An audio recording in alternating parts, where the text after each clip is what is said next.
In a city drenched by rain, where the sidewalks shimmered like silver mirrors under a flickering bus stop light, 15-year-old Lena stood alone. Her backpack hung heavily over one shoulder, and a split lip glistened with dried blood, a stark reminder of her last encounter at home.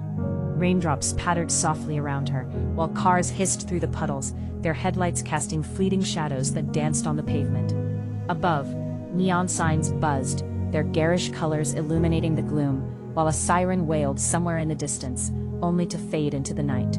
With a shiver, Lena pulled her hoodie tighter around her, eyes fixed on the apartment building across the street, the very place she had sworn she would never return to. Home, if it still deserved that name. Inside apartment 4C lived Victor Hale, her father, a man with a voice like a slammed door and hands that always reeked of cigarettes and engine oil. He believed girls like her were meant to obey, to be quiet and to clean. His words were etched into the very walls of their home, a cruel scripture that resonated in her mind.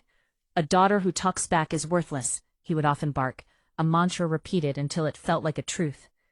And then there was Denise, her stepmother, whose smile was like polished glass, sharp and cold. Denise never lifted a finger against Lena directly. She didn't have to. Instead, she whispered venom into Victor's ear every night, and with each poisonous word, his anger would bloom like a raging fire. "Lena is lazy. Lena is flirting with boys. She's stealing. She's just like her mother." The last one always struck hardest. Lena couldn't remember much about her real mother, who had vanished when Lena was only 6, but she often wondered if her mother had escaped or if she had just learned to survive. It was on the worst nights, like tonight, when Victor drank, that Lena felt the full weight of her reality. It had started with a broken plate, Denise claiming Lena smashed it on purpose. Victor exploded, his rage acting as a thunderstorm in their small kitchen, grabbing Lena by the arm with a grip that bruised and dragging her toward the chaos, Denise watching from the doorway like a spectator. "Do you think you can disrespect this house?" he roared. "I didn't do anything," Lena protested, desperation lacing her voice.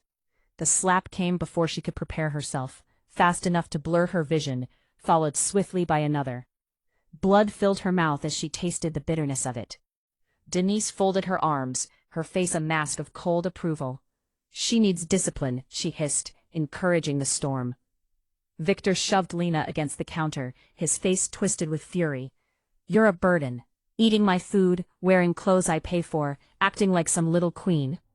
"I hate you," Lena whispered, the words feeling like a weight lifted, a fragile declaration echoing in the room. The atmosphere froze. Victor's expression darkened, morphing into something almost inhuman before he reached for his belt. That was the moment Lena chose to run. Out of the kitchen, out of the apartment, down 4 flights of stairs, her bare feet slapping against the cold, hard steps. Victor's voice thundered behind her, but she refused to look back.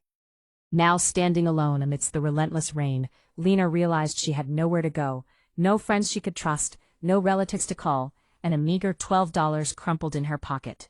The city swallowed girls like her every day, but she walked anyway, driven by a desperate need to escape.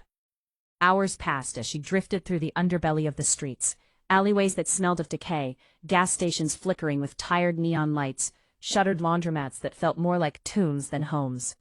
Men stared at her too long, their gazes lingering with unspoken intentions. A group of boys in hoodies laughed, their jeers melting into the dark. An old woman outside a liquor store muttered, "Poor child," but kept her distance. By midnight, the rain had turned icy, each drop a tiny dagger against her skin. She found shelter beneath an abandoned overpass where shopping carts and soaked blankets formed islands of sorrow. A man, with cracked glasses, nodded at her from a pile of cardboard. "You new out here?" he asked, his voice crackling like dry leaves. She didn't answer, instead curling up against the concrete wall, hugging her knees to her chest. "I don't need your help," she thought fiercely. But her heart ached with loneliness. "You'll learn quick," he murmured, and for the first time that night, silent tears slipped down Lena's cheeks, mingling with the rain while the city roared above her. Days turned into weeks as Lena vanished into the shadows of the streets. People remembered glimpses of her, a girl with haunted eyes, riding trains until dawn, sleeping in libraries, pilfering food from convenience stores. Whispers floated around. Some said she traveled with drifters, while others claimed to see bruises on her arms that never healed. Then winter came and swallowed her whole. One night, she disappeared completely. No body was found, and no missing person posters lasted long in the rain. Victor told the police she was troubled and probably ran off with strangers, while Denise feigned tears for the neighbors. Eventually, people stopped asking questions. But years later, strange stories still lingered in the city's corners. A waitress swore a young woman matching Lena's description entered a diner at 3 a.m., ordered coffee, and vanished before paying. A truck driver recounted picking up a silent hitchhiker with pale eyes, who asked, "Do you believe people can disappear on purpose?" Others spoke of a girl beneath the overpass warning runaway kids never to go home. No one could prove any of it. Maybe Lena succumbed to the streets. Maybe she became someone new, someone who had learned to navigate the shadows. Or perhaps the cruel, endless streets simply erased her.